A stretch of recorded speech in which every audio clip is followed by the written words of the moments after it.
My name is Evan Pittman. I marched with the Troopers Drum and Bugle Corps this summer, and I played the Devil slash Guitar Legend.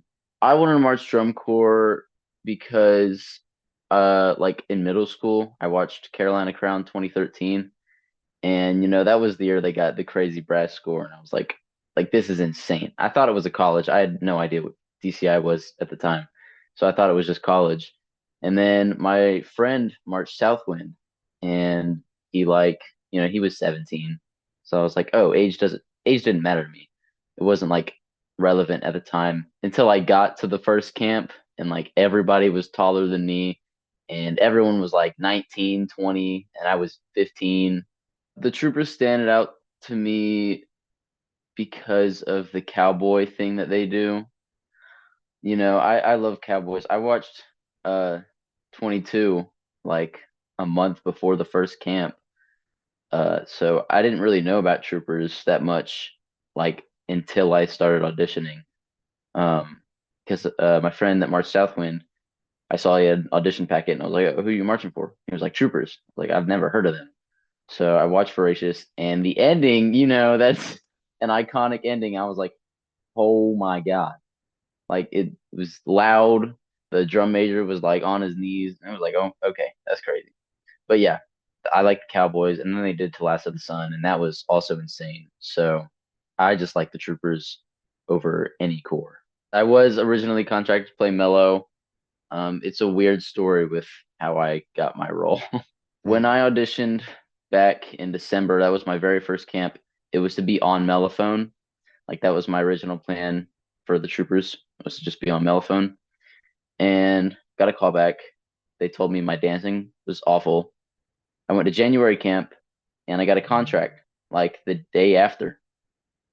Uh, and then I looked at their Instagram page. I had never seen their Instagram page, and I saw the post where it was like seeking a guitar legend, and I was like, oh, okay, I've been playing guitar for 10 years. Like, let me cook. So I go to the Slack, the Trooper Slack, and I put in the general, I can cook on guitar, trust. And and Mary Durkop, the core director for the Troopers, she's like, can you please fill out an interest form and not put this in Slack? So I was like, yeah, yeah, I got you. I put in an interest form, got the audition materials, uh, I got a call back for the guitar, obviously. And I go to the February camp. There's another guy who also got a call back. He was really good. His name was Owen Waterman. Um, I got the guitar solo, and I was supposed to do mellophone for like movements one, two, and five, and then play guitar for three and four.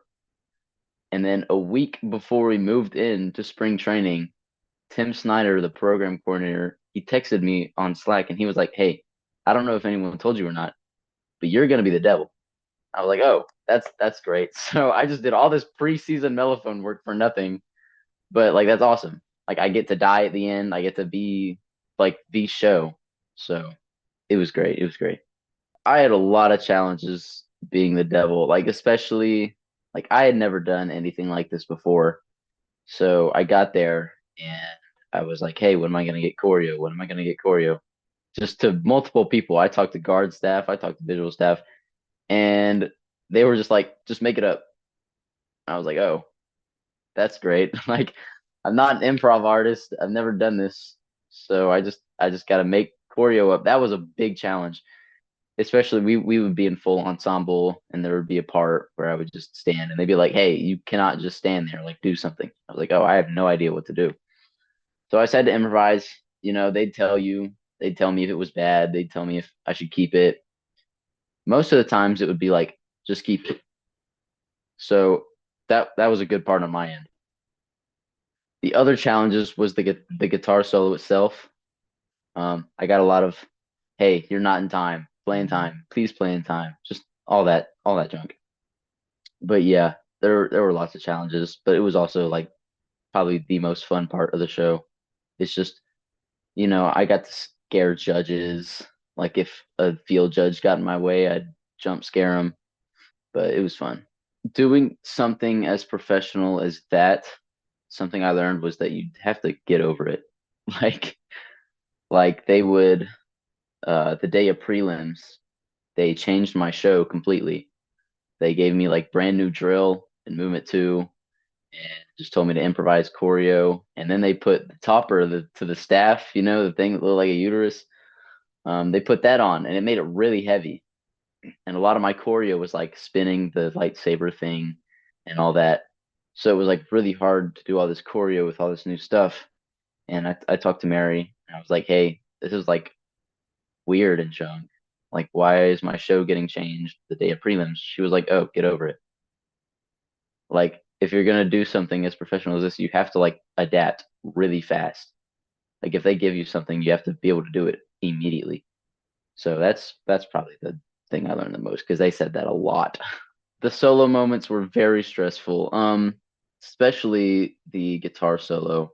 The fight scene was like it changed a lot throughout the season, and the beginning of the fight scene, where we had like the beginning of tour when we first made it, it used to be 17 straight sets of fighting. It was awful. It was just fight, fight, fight, fight, fight, and then I die. And then we beefed it up and we added a bunch of lifts. We had the one and only Mikey Perkins come in and choreograph this. We had a bunch of lifts. We had a bunch of like over the bags, and it was awful. Like we did it in San Antonio. We actually beefed it up the day before San Antonio, and then when we got to San Antonio, I forgot like half of it as we were going through it in the performance, and that was rough. San Antonio was a rough performance, but fight scene used to be stressful. It wasn't when we changed it again, when we added like all the platform choreo and we just like lessened the fighting a bit. The guitar solo was very stressful sometimes. Sometimes it was like, hey, you sound really bad right now, or hey, you sound really good. So it really just depends.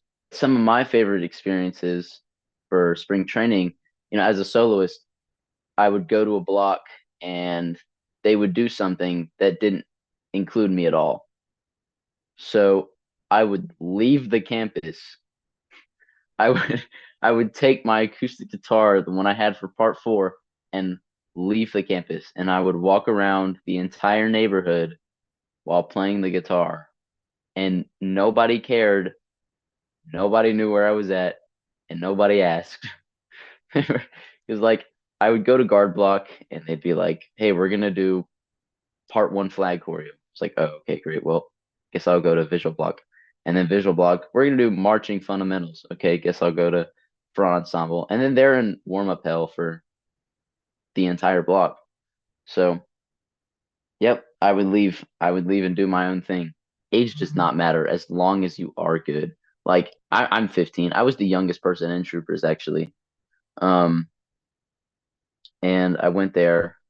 There were so many adults specifically that got cut, and I got a call back, and I got a contract, and it was like, oh, so it doesn't really matter. If you're good, you're good. If you're not good, practice.